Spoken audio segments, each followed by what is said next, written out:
Hello, this is Cindy Eriks here with Eriks Environmental Consulting.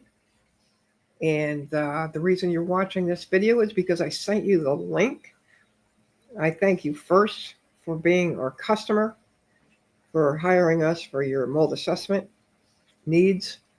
And I just wanted to tell you a little bit about the scope of services agreement that is attached to the email that you received.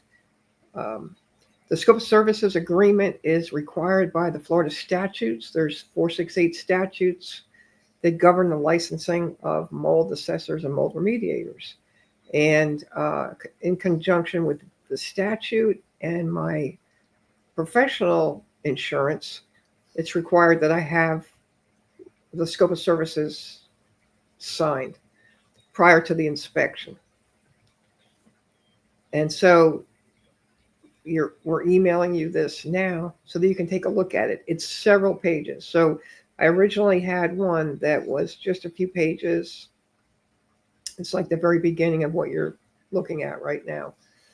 And then my professional insurance carrier added these like 5 pages to the end of it for the contract they required as of last August on renewal. I guess there's some problems in the industry. I'm not sure why they did that. But just know that I am sorry there's so many pages, but there's a reason for having to have the scope of service. And the main reason is really for you to understand what it is that we're doing and like what it is that we're not doing. So, we're performing a mold assessment. Depending upon your circumstances, it may be limited if we're only doing a very small section of a building, a very large building. For instance, if it's an office building, we might only be doing one section that is owned by you or rented by you. Um, but we will be doing a visual inspection. We will be doing humidity checking in all areas of the property. We will do moisture.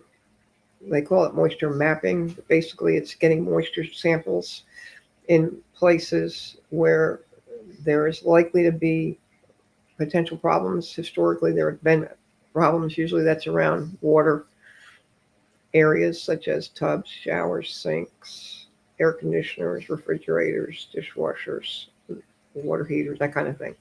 So we get moisture readings, thermal imaging sometimes as needed. We use that when we need to, and we'll inspect all areas that we can access. Um, we don't move furniture because there's too much liability involved in moving furniture and damaging floors, for instance, or damaging the furniture. We'll move small things, but we really will not move bigger things. So if there's anything in the way for us getting to all of your appliances or your attic, because we really want to inspect the attic thoroughly. So every room we need to inspect, every room, every nook and cranny that we can get to. Your attic, the crawl space under your house, storage rooms, laundry room, every place. And there's a reason for this.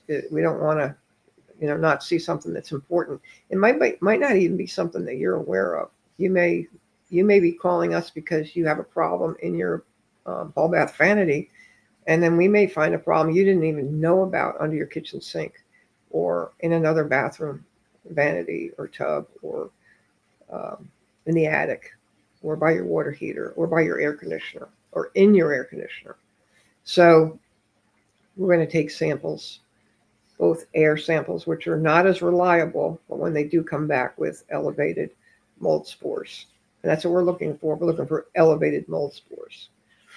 In our region of the country, there's mold spores outside. So we're looking for elevated mold spores and water damage building mold spores. That's what we're looking for. And so we will do air samples in conjunction with surface samples. And usually there's no less than 5. There's an exception to everything I say.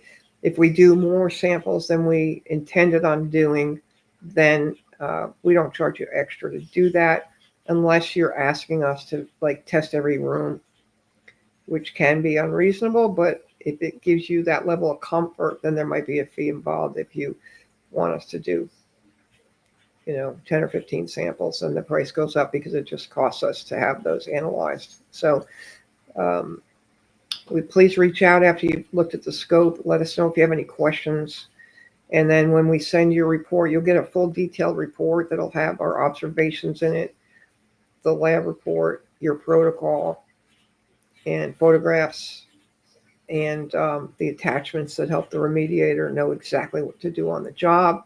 And then attached to that will also be the Florida mold statutes, because the same person that does your inspection or assessment cannot work on that property for 12 months. So you cannot have the same person that comes out to do your assessment and protocol to do the remediation work. And so we hope this was helpful to you.